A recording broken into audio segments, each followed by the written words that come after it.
como pregar e o que pregar nos próximos dias, eu pensei numa série no livro dos Atos dos Apóstolos. Pastor Aguinaldo, esta manhã, me encorajou a seguir nessa ideia. Aguinaldo, pela manhã, trouxe uma mensagem muito interessante e eu ainda não tinha pensado nisso, nas reações das pessoas no pós-pandemia. E ele fez referência ao sentimento de alguns que provavelmente expressaram isso para ele, não foi divina revelação, foi conversa, foi diálogo, é óbvio isso, né? Daqueles que de alguma forma, ele usou a expressão uma nostalgia por aquilo que nós éramos antes da pandemia e por aquilo que nós temos sido agora nesse período pós-pandêmico. Mas esse é um fenômeno, não é um fenômeno exclusivo da PIB. Esse é um fenômeno que está sendo estudado, né? Quando a gente fala estudado, é estudo mesmo, sentido acadêmico, né? O pessoal que está fazendo pós-graduação, mestrado, esse pessoal que é da academia, na área da teologia principalmente, ou na área da ciência da religião, eles vão pesquisar o que está acontecendo. Então hoje se está estudando de que forma a pandemia afetou a igreja, porque nós tivemos uma confluência de dois fatores muito fortes e simultâneos. O primeiro fator foi a pandemia, que nos levou para casa e nós começamos a cultuar à distância. Foi uma experiência nova para muitos de nós, que éramos habituados ao templo todos os domingos, e alguns de nós, inclusive, avesso às telas, e de repente nos sentimos necessitados de usar esse recurso, não é? Os teleevangelistas já existem desde o século passado, não é? Mas nem todo crente era o crente de televisão. Eu sou do tempo do Rex Humbert, depois veio Jimmy Swaggart, e depois vieram os brasileiros, não é? Os teleevangelistas, eu participei do 25ª Hora algumas vezes, na época que morava em São Paulo. Eu fui umas 3 vezes lá no 25ª Hora da TV Record. Chamavam o pastor Enéas, ele me levava, ou às vezes ele me mandava, né? Então era um negócio meio interessante. Enfim, eu conheço um pouco desse mundo, mas nunca foi a minha praia. De repente a gente se vê como tendo que transmitir os cultos e as pessoas nos celulares. Então esse foi o primeiro fator. E tivemos um segundo fator que foi a intersecção da campanha política com a religião. Nós nunca tivemos uma eleição tão envolvida na igreja evangélica, ou a igreja evangélica, melhor dizendo, deixa eu reconstruir a frase, nunca tivemos a igreja evangélica tão mobilizada numa campanha, num processo eleitoral nacional. Então esses dois elementos juntos causaram reações nas igrejas, não é? E hoje se pesquisa o que é resultado de uma coisa, o que é resultado de outra coisa. Então houve muito trânsito religioso, houve muita frustração religiosa, houve muita decepção com a igreja, houve muita frustração, tanto pela pandemia, como pela politização da religião. Então nós estamos numa fase agora de pensar. Quando eu digo nós, eu digo o mundo evangélico. A nossa denominação está pensando. Não só a nossa denominação está pensando, as denominações estão se repensando. Nós estamos num processo de transformação. E eu acho que Atos dos Apóstolos é o único livro que conta a história da igreja nos seus primórdios. E talvez nós pudéssemos revisitá-lo para encontrarmos nele alguns princípios que nos norteiem nesse momento que nós estamos vivendo de adaptação, de adequação e de transição. Tá bem? O capítulo menos conhecido de Atos dos Apóstolos é o primeiro capítulo, porque em geral a gente começa no capítulo 2, Pentecostes, né? A gente gosta de começar no Pentecostes com aquela ideia de que Pentecostes é o caminho, é o início da igreja. Eu, pessoalmente, penso um pouco diferente. Para mim, o início da igreja é João capítulo 2, quando Jesus chama André, e Tiago. E, aliás, André e João. Né? Para mim é João que está ali com André. André é irmão de Simão Pedro. Para mim começa a igreja ali, quando Jesus começa a reunir os seus discípulos. Afinal, Jesus vai dizer em Mateus 16, estou edificando, e aí a ideia de que ele já está de fato fazendo, estou edificando a minha igreja. Então, para mim, os apóstolos são a origem da igreja, e o início da igreja, para mim, é o relacionamento de Jesus com eles. Mas é claro, né, sem Jesus presente, a marca distintiva é Pentecoste. Então eu convido você à leitura de Atos, capítulo 1. É um capítulo todo ele interessante. Permitam-me, antes de ler, contar um pouco da história. Lucas está escrevendo o seu segundo livro. O primeiro livro é o Evangelho, o segundo é Atos dos Apóstolos, é uma continuação, portanto, e ele explica para o seu destinatário, que ele chama de Teófilo, pode ser uma pessoa, ou pode ser apenas um personagem imaginário, porque Teófilo significa amigo de Deus. Então pode ser para qualquer pessoa que ama a Deus. Alguém que ama a Deus é um dos destinatários do livro de Atos dos Apóstolos e também do Evangelho de Jesus Cristo segundo Lucas. Seja ele um personagem fictício, um destinatário fictício ou alguém de fato, não faz muita diferença. Mas é uma obra que procura contar a história daquilo que Jesus fez no Evangelho encarnado e daquilo que Jesus continuou a fazer por meio do Espírito Santo aos apóstolos. Então Jesus continuou trabalhando no poder do Espírito Santo, no envio dos apóstolos, de modo que a igreja, então, é decorrente do ministério de Jesus. Jesus sobe aos céus, mas antes de subir, ele dá uma ordem, capítulo 1, verso 4, comendo com eles, deu-lhes esta ordem. Olha aqui, ele estava comendo com eles, era um momento de refeição. Não é na hora que ele sobe ao céu. Numa hora que eles estavam lá comendo e conversando. Comendo com eles, deu-lhes esta ordem. Não se afastem de Jerusalém, mas esperem a promessa do Pai, a qual vocês ouviram de mim. Porque João, na verdade, batizou com água, mergulhou vocês na água. Mas vocês serão batizados, imersos, com o Espírito Santo dentro de poucos dias. Batizados no Espírito Santo, batizados com o Espírito Santo, nós sempre temos variações da tradução, mas a questão é que Jesus disse para eles, esperem. Esperem. Lá adiante o texto muda um pouquinho, verso 8, vocês receberão poder ao descer sobre vocês o Espírito Santo e serão minhas testemunhas tanto em Jerusalém como toda a Judéia e Samaria e até os confins da terra. Então, Jesus diz, vocês vão ser batizados com o Espírito Santo, vocês vão mergulhar no Espírito Santo, e isso é a mesma coisa que receber poder para ser testemunhas. Então, esperem. Vocês não podem agora sair testemunhando. Vocês antes precisam receber poder para isso. Esse poder tem a ver com coragem, tem a ver com ânimo, eu diria que tem a ver principalmente com direção. Então esperem até que vocês sejam revestidos de poder. Por quê? Porque a gente sabe que a pregação de Jesus sempre foi corroborada com os sinais. Jesus não era só um pregador de ideias novas.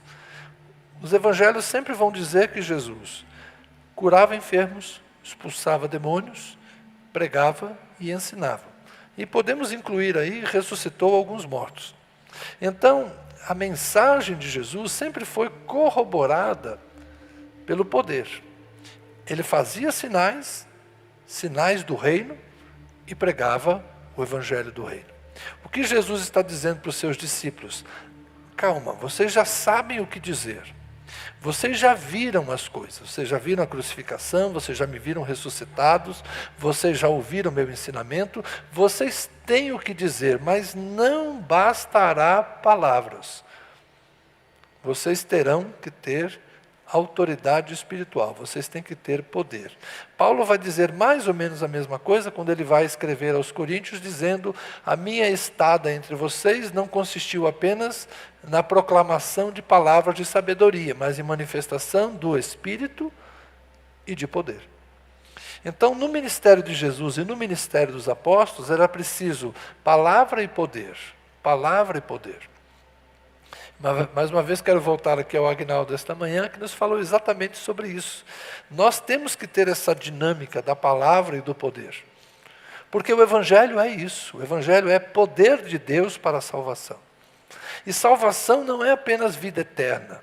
Salvação também é cura hoje. Salvação também é libertação hoje.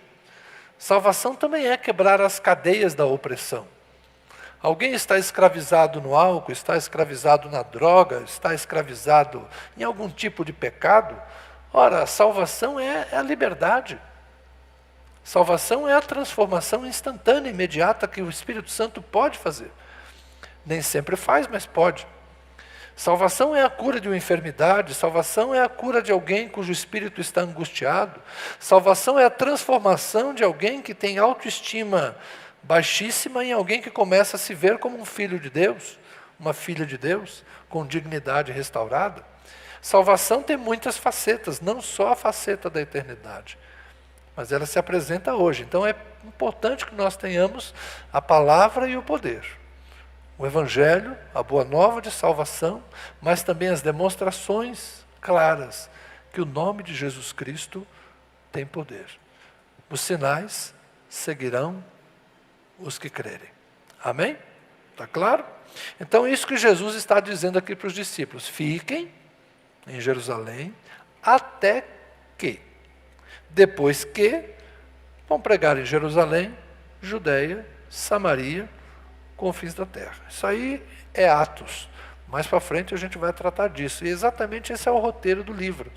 O Evangelho se espalhando pela Judeia, o Evangelho chegando a Samaria, capítulo 8, o Evangelho chegando aos gregos, capítulo 11, e Paulo tentando chegar no fim do mundo, que naquela época era a Espanha. Isso é Romanos. O Evangelho se espalhou pelo mundo. Ok? Mas eu queria trabalhar com vocês hoje a parte seguinte do texto. A partir do verso 12, depois que Jesus sobe ao céu, Lucas conta de que eles voltam do Monte das Oliveiras para Jerusalém. O que está indo e voltando esse negócio? Voltam do Monte das Oliveiras para Jerusalém e vão para o cenáculo, aquele mesmo lugar onde eles haviam estado com Jesus na celebração da ceia. São 11 os apóstolos. E Lucas vai contar que Judas havia morrido, não é, de uma forma bastante trágica. Os evangelhos, um texto diz que Judas enforcou-se, o texto de Atos apresenta a história um pouco diferente, não é? Diz que Judas, caindo de cabeça, rompeu-se pelo meio e todos os seus intestinos se derramaram. Então a gente não sabe exatamente de que forma Judas morreu, mas foi uma forma trágica, não é? E então a igreja tem uma primeira decisão a tomar. E é interessante como isso acontece. Vamos lá. Atos capítulo 1, verso 15. Quando eles se reúnem no cenáculo, alguém assume a reunião. Naqueles dias, Pedro, observe bem quem? Pedro, se levantou no meio dos irmãos, que formavam um grupo de mais ou menos 120 pessoas, e disse: irmãos, era necessário que se cumprisse a Escritura, que o Espírito Santo predisse pela boca de Davi a respeito de Judas, que foi o guia daqueles que prenderam Jesus. Ele era um dos nossos e teve parte nesse ministério. Aqui o comentário de Lucas. Ora, este homem adquiriu um campo com preço de iniquidade, ele vendeu Jesus por 30 moedas, e caindo de cabeça, rompeu-se pelo meio e todos os seus intestinos se derramaram. Isso chegou ao conhecimento de todos os moradores de Jerusalém, de maneira que, em sua própria língua, Lucas está escrevendo em grego e aqui ele vai usar o aramaico. Em sua própria língua, esse campo era chamado de Aceldama, isto é, campo de sangue. E Pedro continuou: porque está escrito no livro dos Salmos: fique deserta a sua morada e não haja quem nela habite, e que outro tome o seu encargo. Portanto, é necessário que, dos homens que nos acompanharam,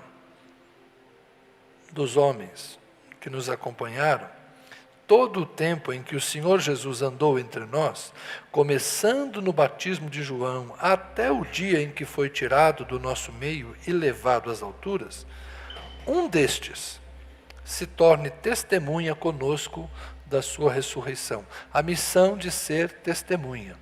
Isso aparece muito no Evangelho de Lucas, quando Jesus, na grande comissão de Lucas, é assim: vocês são testemunhas destas coisas.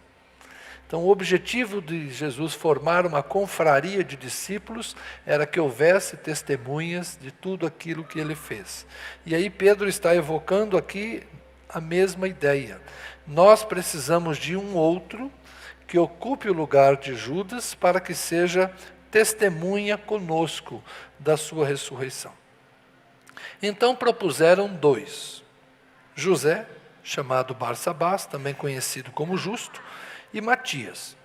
E orando, disseram: tu, Senhor, que conheces o coração de todos, revela-nos qual dos 2 escolheste, para preencher a vaga nesse ministério. Aliás, para preencher a vaga nesse ministério e apostolado, do qual Judas se desviou, indo para o seu próprio lugar. Depois, oraram e depois fizeram um sorteio. E a sorte caiu sobre Matias, que foi acrescentado ao grupo dos 11 apóstolos. Amém. Vamos começar a analisar a igreja a partir desse primeiro evento. Esse primeiro... Ei, meu Deus do céu. É aqui ou é aí, Jorge? Deve ser aqui. Esse primeiro evento tem uma particularidade. É a única decisão que a igreja toma antes da descida do Espírito Santo. Então nós, às vezes, pensamos que foi uma decisão tomada por critérios não iguais a acontecer depois. Você acha que é aqui? Que tal a pilha? Pode ser? Pega uma nova lá. Às vezes a gente supõe que esses critérios adotados aqui teriam sido os critérios que eles dispunham antes da chegada do Espírito Santo. Por quê? A gente supõe, é só suposição. Depois da chegada do Espírito Santo, talvez eles orassem pedindo a Deus que, por profecia ou por divina revelação, usando a linguagem pentecostal, né, Deus dissesse, afinal de contas, quem seria o 12º. É interessante também que alguns acham que o 12º é Paulo. Né? Tem gente que fala essas coisas. Falar, a gente não paga imposto, né? Então o pessoal fala tudo aquilo que vem na cabeça. Então alguns dizem assim, olha, quem escolheu Matias foi o sorteio. Mas Jesus escolheu Paulo. No caminho de Damasco, Jesus apareceu para Paulo e nomeou Paulo. Então, para mim, aí a pessoa fala assim, para mim, o 12º apóstolo é Paulo. Mas nós somos muito paulinos mesmo, né? Em geral, os evangélicos gostam muito de Paulo. Tem igreja que você escuta muito mais a pregação nos textos de Paulo do que nos evangelhos. É muito comum isso. E as pessoas citam Pedro e falam, Paulo escreveu. Citam João e falam, Paulo disse. Parece que só Paulo falou na Bíblia. Aí a pessoa fala, não foi Paulo não, isso aí é João. Ou, isso aí é Pedro. Ou, isso aí é Tiago. Mas essa discussão não nos levará muito longe. Não dá para saber por que eles sentiram urgência dessa decisão. Eu creio que dá. E é por aí que eu quero caminhar hoje. Por que Pedro quis escolher o 12º tão precocemente? Porque ele entendeu que 11 um time de futebol para nós, não era suficiente, e era preciso um 12º. O primeiro recurso que Pedro usa são as Escrituras. Quando ele propõe isso aos irmãos, ele fala, gente, nós precisamos escolher alguém para completar este ministério, porque éramos 12, Judas traiu o Senhor e foi para o seu lugar, mas nós precisamos de um 12º homem. E aí ele diz por quê? Porque está escrito no livro dos Salmos, fique deserta a sua morada e não haja quem nele habite, e que outro tome o seu encargo. Ele cita o Salmo 69, 25 e o Salmo 109, 8. Os salmos eles eram decorados porque eles eram cantados, eles eram recitados, eles eram principalmente cantados. Então a música ajuda a fixação. Então Pedro cita 2 salmos e faz recortes de frases que talvez nos indicam por que ele pensou nisso. Se a gente pegar o Salmo 69, verso 25, a gente vai perceber que é um juízo sobre um tipo de ímpio, não é? E o parágrafo começaria, fique deserta a sua morada, não haja quem habite nas suas tendas, pois perseguem a quem tu feristes, ficam falando sobre as dores daquele a quem golpeaste, soma-lhes iniquidade a iniquidade, e que não tenham acesso à tua justiça. E aqui para mim a frase mais importante. Sejam riscados do livro dos vivos e não sejam incluídos na lista dos justos. Por que Pedro achava necessário um 12º nome? Porque havia uma lista, a lista dos 12. E Judas foi riscado do livro dos vivos. Ele morreu. E morreu de morte morrida, auto-induzida. Judas suicidou-se, não é? Autocausada, e de forma que Judas foi cortado do livro dos vivos, mas também não deveria ser incluído no livro dos, ou na lista dos justos. A gente tem que pensar que eles viam-se a si mesmos como as 12 tribos de Israel. Jesus disse para eles, vocês vão se assentar em 12 tronos e vocês vão julgar as tribos de Israel. Jesus estava com estes homens, começando um novo povo. Jacó teve 12 filhos, que se tornaram 12 tribos. Jesus teve 12 apóstolos, e a intenção de Jesus era formar um novo povo santo. Por isso que lá adiante Pedro vai escrever, vocês são a geração eleita. Vocês são o povo sacerdotal. Eles entenderam isso, que Jesus estava a partir deles formando um novo Israel. O remanescente de Israel. A igreja é o remanescente de Israel. É a parte que Deus salvou. Um juízo sobre Israel estava determinado. Como os antigos profetas disseram antes no cativeiro babilônico. Muitos vão morrer, mas Deus vai salvar alguns. Agora ia acontecer a mesma coisa. O juízo de Deus viria sobre eles mais uma vez. Jerusalém, poucas décadas depois, seria destruída. Jesus já tinha profetizado, já tinha dito isso para eles, mas uma parte seria salva. Então eles viam a si mesmos como esse recomeço, como essa nova história. E se Israel tinha 12 tribos, eles deveriam ser 12 apóstolos. Se alguém foi cortado do livro dos vivos e não deveria ser relacionado na lista dos justos, era necessário repor este nome. E então, usando as Escrituras como referência, o Pedro propõe aos irmãos que façam isso. Eu diria que nós temos que hoje olhar a nossa história e o nosso momento, perceber quem nós somos e qual o propósito de Deus para nós, e nos orientarmos pelas Escrituras, pela nossa vivência, pelas nossas tradições. Pedro olhou para a sua história.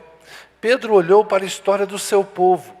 Pedro olhou para quem ele era. Ele era um israelita. Ele era um galileu. ele tinha uma missão entre o seu povo. Eles eram todos judeus. Eles tinham um objetivo de pregar o Evangelho em Jerusalém e Judeia. Também Samaria, um lugar que eles também conheciam, esse é assunto para outro dia. Mas ele sabia da sua missão, então para ele, aquela ideia do 12 era uma necessidade. Nós hoje temos que olhar a nossa história. A igreja passa por transformações, porque o mundo passa por transformações. Nós não somos a igreja de galileus que naquele momento estavam estabelecidos em Jerusalém. Nós somos uma outra coisa. Depois de 2000 anos de história, muita água já rolou debaixo da ponte e muita coisa diferente já aconteceu. Nós descobrimos, nós temos um nome, nós somos batistas. E batista é uma tradição de quase 500 anos. Ainda não, mas quase, não é? E os batistas têm a sua história, têm as suas características, mas também nós não somos os batistas lá que fugiram da Inglaterra e foram para a Holanda, os que foram para a América do Norte. Nós somos outra coisa. Nós somos batistas que conheceram Jesus no Brasil. Nós somos brasileiros.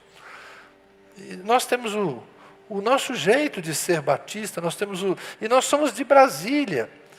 É diferente estar em Brasília de estar em Malhada, de estar no Irapuru, né, JB?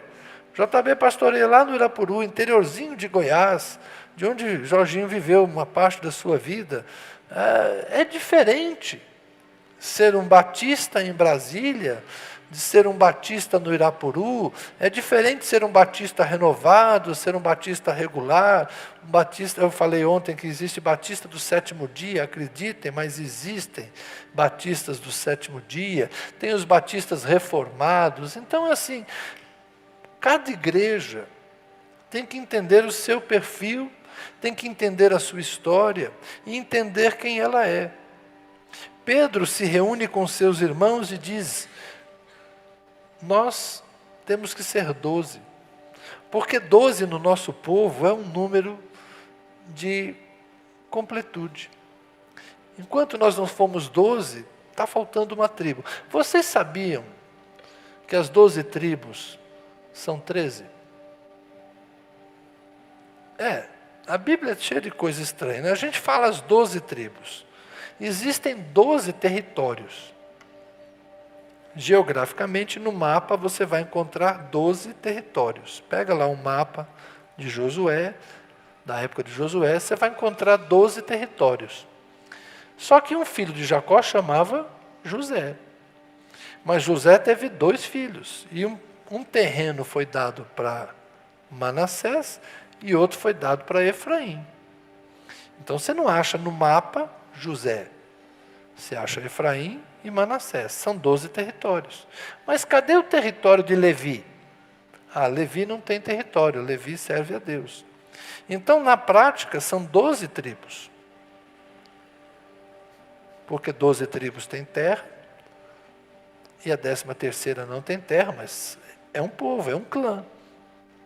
Mas por que eles nunca falaram nós 13? Porque 12 para eles é um número místico. Então, embora eles sejam 13, eles se chamam de 12. Não me perguntem por quê, eu não sou judeu, sou brasileiro.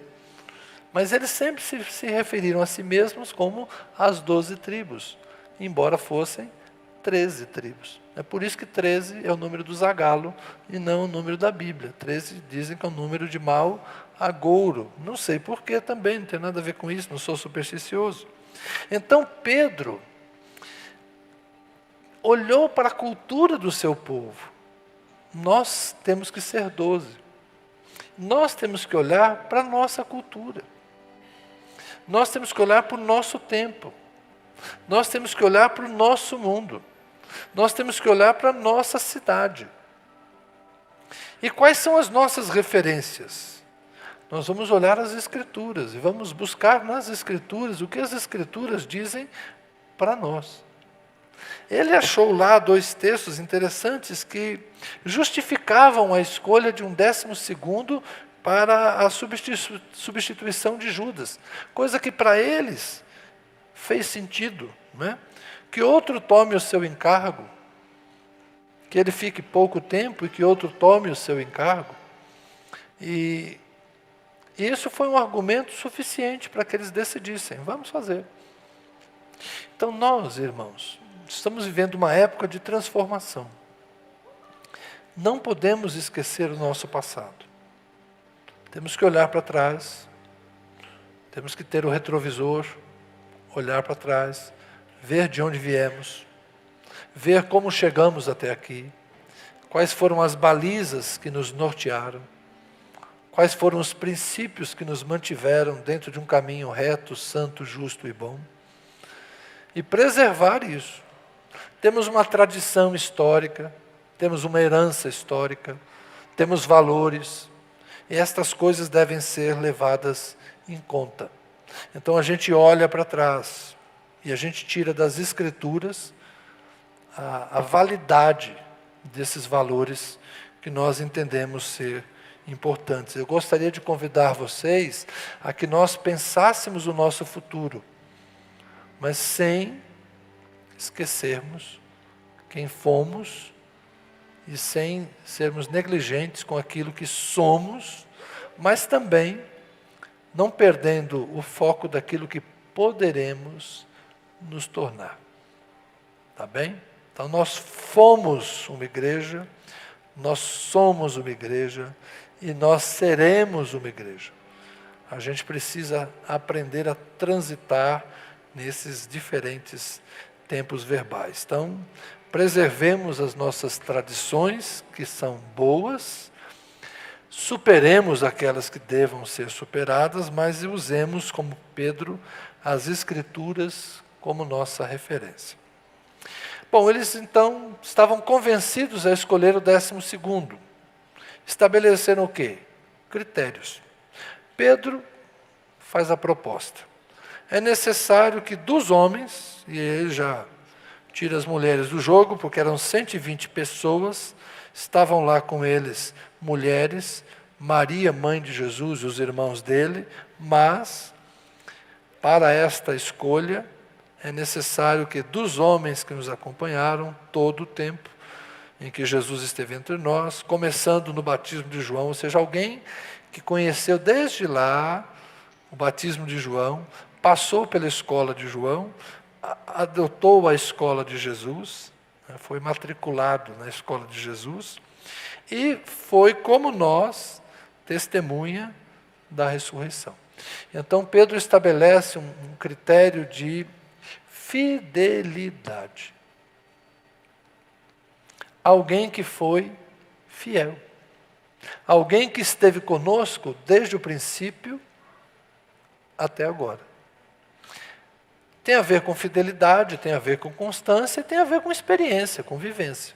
Então nós vamos escolher um 12º homem, mas tem que ser alguém que é da gente mesmo.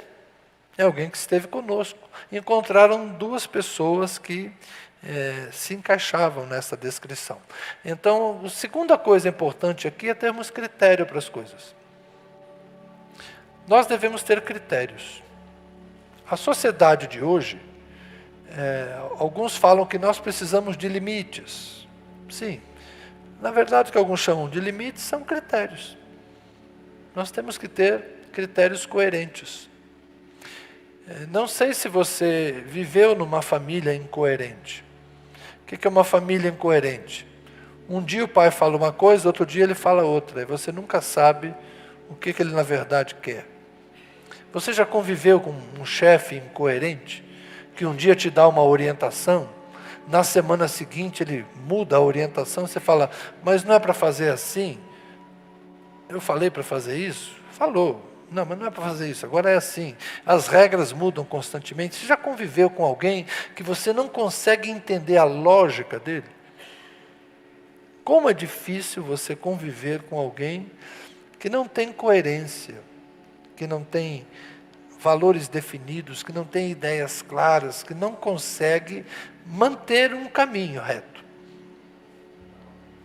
Nós, como igreja, temos que ter critérios. Como igreja temos que ter valores, como igreja temos que ter princípios, coisas que nos norteiem. Porque a vida social exige isso. Nós estamos no Ocidente, que é muito individualista. A cultura ocidental é uma cultura individualista. Nós estamos no século XXI, estamos cada vez mais longe da Revolução Francesa. Isso tornou o mundo cada vez mais individualista. Nós estamos numa sociedade em que cada um quer ser feliz e não importa muito o que o outro está sentindo. Então, esse é um dos motivos, inclusive, da fragilidade dos vínculos familiares hoje, da fragilidade dos relacionamentos. As pessoas estão muito mais preocupadas com a própria felicidade do que com a felicidade da família. Então, se eu individualmente não estou feliz, não importa o que os outros estão sentindo. Eu não estou feliz, então eu tenho que resolver a minha vida. Então, essa é uma nova forma de pensar que não era própria de algumas décadas atrás. A época do sacrifício, do autossacrifício, já passou. Hoje as pessoas não estão dispostas a muitas concessões. Então, a sociedade passou por uma grande mudança. Então, a igreja de hoje sofre isso. Porque se antes éramos uma reunião de pessoas com senso de coletividade mais forte, hoje nós somos uma sociedade com senso de individualidade muito mais forte. E eu já disse para vocês, nós estamos criando uma sociedade cada vez mais assim, a partir das famílias que se tornaram menores, das crianças que já não convivem em grandes grupos. Alguns de nós jogavam bola na rua. Hoje, quem joga bola tem que jogar em escolinha de futebol. Nós já profissionalizamos criança com 4, 5 anos para aprender a chutar bola. É impressionante como as coisas mudaram, não é? Então, esse novo mundo em que a gente não joga mais bola na rua, a gente andar de bicicleta, não é? Hoje você ou pertence a um grupo de ciclismo ou você simplesmente não anda. É curioso, né? Ou o pessoal ou anda em grupo para ter segurança ou não anda de bicicleta. Você quer fazer exercício, você tem que ir para a academia e as pessoas, uns vão fazer com grupo, outros preferem fazer sozinho. Enfim, esse mundo hoje é muito confuso. E a igreja não é diferente. Essas pessoas confusas somos nós. Somos nós. Que tem hora que a gente quer estar no meio de todo mundo, e tem hora que a gente quer que cada um cuide da sua vida. Tem hora que a gente está reclamando, puxa vida, ninguém me telefona. Mas também a gente se esquece que não telefona para ninguém. Tem hora que a gente reclama que ninguém vem na minha casa. Mas também se esquece que a gente nunca deu endereço para as pessoas. Então é essas coisas doidas que a gente vive, não é? Que a gente quer ao mesmo tempo um sentimento de pertencimento, mas sem muito envolvimento. Eu quero me sentir integrado, mas eu também não estou disposto a ser muito cobrado, ter muito compromisso. É a nova realidade da igreja. Como é que a gente lida, não é, com esse povo? Então nós temos que ter critérios. Eu lembro de uma época em que tinha regra no estatuto da igreja, né? Quem se ausentar por 3 meses será desligado. Hoje não dá para fazer esse negócio. Eu lembro um tempo atrás, eu estava com a lista de membros, estava olhando assim, e todo janeiro mais ou menos eu peço para a Milka imprimir a lista, dou uma olhada, né? Aí eu olhei para a lista e falei assim, puxa vida, esse aqui acho que já foi, né? As filhas casaram, estão em outras igrejas, eu acho que ele foi. No outro domingo ele passa ali na porta, ô pastor, que saudade da minha igreja. Falei, puxa vida, né? Fazia 6 meses que eu não via ele, mas ainda é a igreja dele. Então o que eu vou fazer? Aí ele me explicou, estou morando longe, estou assim, Não, tá tudo bem, né? Então, o tempo mudou. Nós temos que ter critérios, nós temos que ter coerência. Nós vamos ter que achar um jeito de ser essa igreja que está no templo, essa igreja que está em casa, essa igreja que está perto, essa igreja que está longe. Vamos ter que encontrar caminhos. Pedro, quando teve que tomar uma decisão, fez uma proposta de coisas que ele achava necessário para que alguém fosse apóstolo, para que alguém fosse incluído naquele ministério. E nós? Qual vão ser os nossos critérios para que alguém seja considerado parte de nós? Quais os critérios que nós vamos usar para dizer quem é e quem não é parte desse ministério? Vocês estão entendendo o que eu quero dizer? A gente tem que começar a pensar, porque estamos vivendo uma nova época. Temos os de longe, que podem ser tão fiéis e tão participativos como os de perto. Temos os de todo domingo, temos os de alguns domingos, temos os de todos os dias da semana, temos os de nenhum dia da semana, temos os que estão envolvidos com as atividades da igreja, tem aqueles que vêm para assistir o culto e está tudo bem. Enfim, essa diversidade nós vamos ter que entender. Nós vamos ter que aprender a conviver com esse novo jeito de ser crente, tá bom? Não sei se é um novo jeito de ser crente. Acho que isso aí sempre existiu, né? Mas talvez hoje esteja mais invisível. A última coisa que eu queria ponderar com vocês é que, tendo encontrado 2 nomes, Pedro não sabia qual dos 2 escolher. E aí Pedro recorreu à arma mais eficaz que a igreja dispõe, a oração. Ele orou e entregou para Deus. Disse: Deus, eu diria que esse negócio, talvez Pedro tenha dito, né? O texto não diz, mas talvez ele pensasse consigo: Deus está me orientando a fazer isso. Ou talvez ele tivesse consciência de que era uma ideia dele. Eu tive, Deus, aqui uma ideia de escolher o 12º. Eu conversei com o povo e nós estabelecemos esses critérios. Encontramos aqui agora essas 2 pessoas. E agora, Deus? Agora o Senhor escolhe um. Como é que as coisas nascem entre nós? Nascem da nossa cabeça ou nascem de Deus? As necessidades nos motivam? É difícil dizer.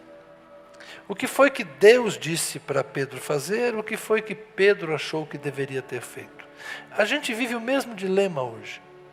E a única forma da gente descobrir quando é Deus que está falando conosco, ou quando é nós que estamos tomando as decisões, é a oração. A gente tem que orar para ver se Deus confirma aquilo que a gente está pensando em fazer. Observe que o texto até aqui não coloca o Espírito Santo, não coloca Deus. É Pedro que se levanta e fala: acho que temos que escolher alguém, acho que o critério é esse, penso que deve ser assim, todo mundo concorda. Parece que é uma iniciativa humana, mas no final é necessário uma participação divina. A igreja não é nossa, gente. Tem uma boa notícia para dar para vocês. Essa aqui não é a igreja do Zé, nem é a sua igreja. Essa igreja é de Deus. E a gente precisa deixar que as coisas caminhem, mas haverá momentos que nós vamos parar e orar, para que Deus decida. Porque haverá momentos em que nós teremos 2 escolhas. E as 2 escolhas dependem de algo que nós não temos: conhecer o coração. Pedro orou: Tu, Senhor, que conheces o coração, revela-nos qual de nós escolheste. Nós fazemos planos, nós temos ideias, nós temos estratégias, nós fazemos métodos, mas Deus é que conhece o coração. Então a gente precisa orar para que o Deus que conhece corações nos dê a direção. Deus deve ter sempre a palavra final. É Deus quem deve nos dirigir no fechar dos nossos planos, das nossas escolhas, das nossas decisões. Então a gente tem tradição? Sim, a gente tem experiência, sim, a gente tem inteligência, sim, a gente usa tudo isso. A gente tem democracia, a gente tem troca de experiências, a gente tem troca de ideias, a gente dialoga, tudo isso pode nos ajudar, mas no final nós sempre deveremos submeter a Deus a decisão. Então, como igreja, nós temos que parar, pensar, meditar, refletir, ponderar, mas acima de tudo, orar. E colocarmos na presença do Senhor os nossos planos, para que Deus nos ajude a tomar as decisões acertadas. O método que eles usaram era um método antigo de Israel, sorteio. Era o que eles tinham o costume de fazer. O nosso método, batista, conversar e decidir de forma colegiada. Nós vamos continuar fazendo as coisas do nosso jeito. Precisamos nos reunir mais, precisamos conversar mais, precisamos de mais participação popular nas nossas decisões da igreja. Nós precisamos que vocês se envolvam. Nós estamos nos tornando uma igreja muito clerical, para o meu gosto. Nós estamos nos tornando uma igreja pouco participativa nas decisões. Isso tem a ver com culpa minha e tem a ver com culpa de todos nós, uma vez que a gente está se eximindo demais das nossas responsabilidades. Eu creio que nós devemos reassumir, cada um de nós, as suas responsabilidades como membros, seja na cooperação, seja na participação, seja no envolvimento, seja no serviço. Nós devemos sair da nossa zona de conforto, em que cada um está bem do seu jeito, para começarmos a andar mais juntos e nos envolvermos um pouco mais uns com os outros. Nós temos que sair do isolamento e voltarmos para uma vida comunitária mais intensa, compreendendo que essa vida comunitária também é possível hoje por meios remotos. A gente pode ter boas conversas e tomar muitas decisões acessando um link hoje em dia. Paciência, são os nossos novos recursos. A gente pode ter muita aula e muita conversa e reunião usando o Zoom. Isso não é problema. Não é necessário que estejamos aqui, é necessário que estejamos juntos. Mas em outras coisas será preciso que estejamos aqui. As crianças precisam aprender a vir à igreja. Os adolescentes precisam aprender a amar a igreja. Significa que vocês, pais, precisam trazê-los. Nós, avós, precisamos segurá-los aqui conosco. Nós temos uma geração para formar e precisamos tomar consciência disso. O sorteio não é algo que nós fazemos. Nós vamos para o voto. Batista que é batista, vai para o voto. A maioria decide, quem perde, aceita. Democracia é assim. E a gente precisa voltar, então, a essa combinação das nossas tradições, do exame das Escrituras, da nossa experiência, das nossas decisões colegiadas, mas, acima de tudo, de oração, buscando em Deus direção. Qual igreja nós seremos no pós-pandemia? O que nós temos que fazer hoje? Quais são os projetos de Deus para nós? E quais são os nossos projetos para a nossa cidade? Eles tinham diante de si uma Jerusalém hostil. Nós temos diante de nós uma Brasília e um Brasil e um mundo que precisa ser evangelizado. Vamos nos unir? Vamos nos aproximar, vamos sair desse distanciamento e nos envolver um pouco mais. É um convite, um apelo que eu faço a você essa noite. Pense, reflita e ore para que Deus te dirija. E ore por mim, que sou o pastor de vocês, para que Deus me dê também visão.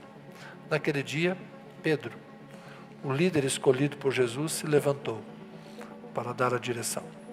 Eu sei que cabe muito a mim. Eu sei do peso nesses ombros pequenos que eu tenho, não muito musculosos. Eu sei que vocês esperam de mim, e é natural que seja assim. Eles esperavam de Pedro a liderança, vocês esperam de mim. Mas eu espero ter vocês comigo, para que a gente faça sempre a coisa certa. Amém? Isso não é a obra de um homem só, é a obra de todos nós.